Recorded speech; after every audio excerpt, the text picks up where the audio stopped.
Yes, we have people up here of all sizes and ages. You're welcome.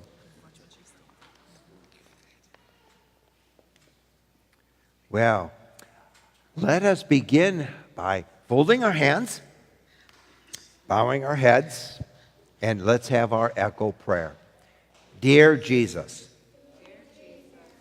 open my ears, open my heart, that I may hear more about your love for me.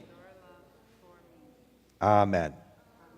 Well, very good. Well, we've been talking a lot about prayer over the past several Sundays, and I thought, that there are times in which I, go and try to pray, and I get a mental block. Have you ever had a mental block? Do you know what a mental block is? I know you've had a mental block. That man is a walking mental block. Yes, walking. That's when you think, I can't think of anything. I just can't. What was I going to do? What was I going to pray about? And when that happens, when I get down and pray, I go, oh, shoot, what am I going to pray about? I think of the 5-finger prayer. Now, this is a prayer that my mom taught me a long time ago.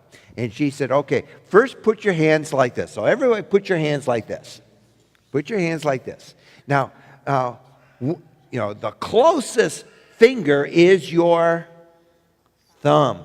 And when we think this is the closest to me, my thumb, well, I should pray for those who are close to me.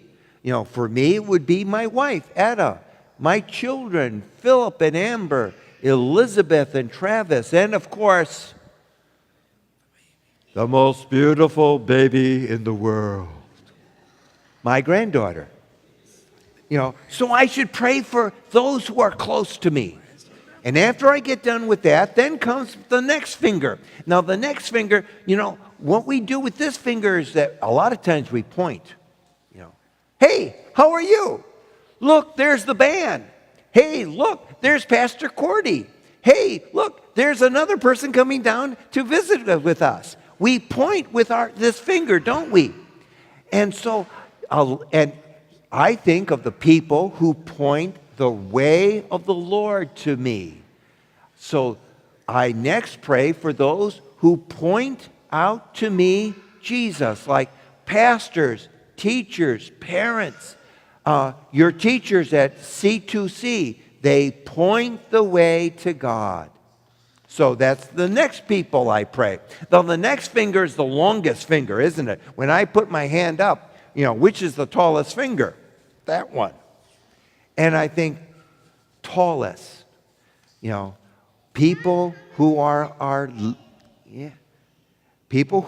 leaders.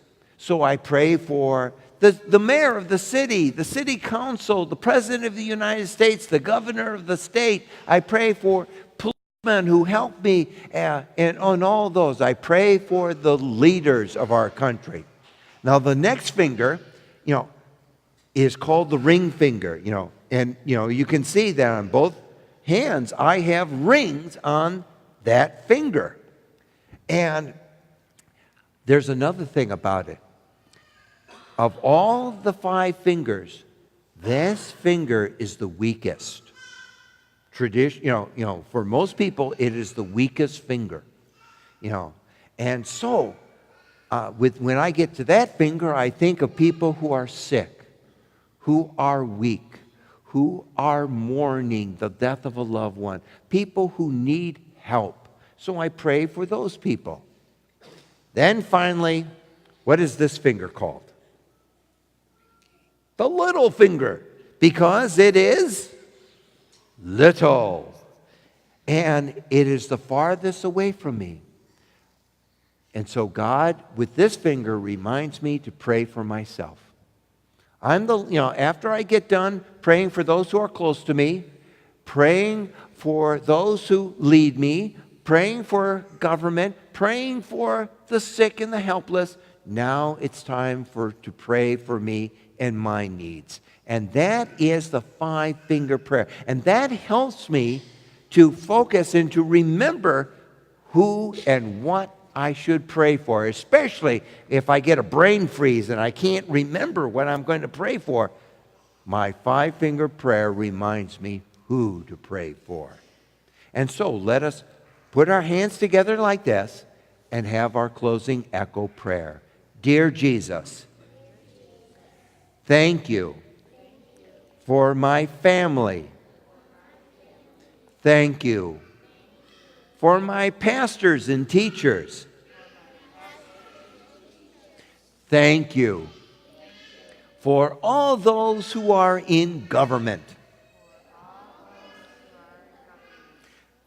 Help all those in need. And watch over me always. Amen.